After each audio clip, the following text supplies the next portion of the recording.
Have you read Numbers 2? Such a plain and simple title. In the Hebrew, it was called In the Wilderness.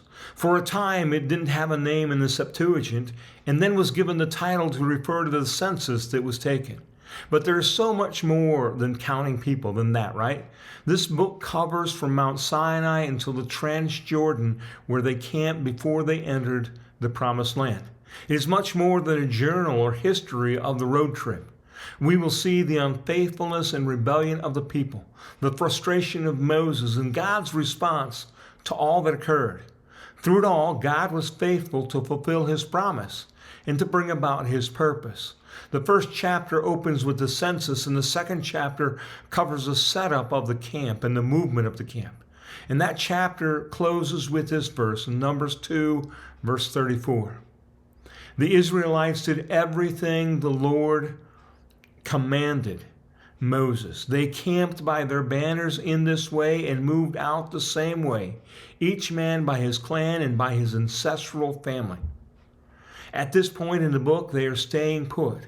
The move of the camp occurs in the 10th chapter. We are in the preparation phase of the journey. In light of what we will read and the overview we have been given as we start our reading of the book of Numbers, the summary that they did everything the Lord commanded seems kind of strange.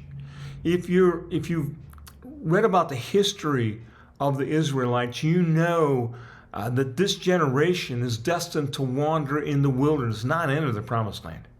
Were they obedient and faithful to set up camp and move out of camp throughout all of the years? Obedient in some ways, yet disobedient in so many other ways. That thought begs me to ask myself the same question. Am I obedient in some things and not others? Have I chosen to partially follow and to be partially disobedient? And then that question leads me to this. Where will that leave me? Where did it leave them? Where will it leave me?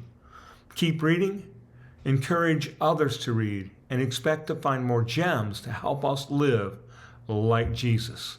Thank you.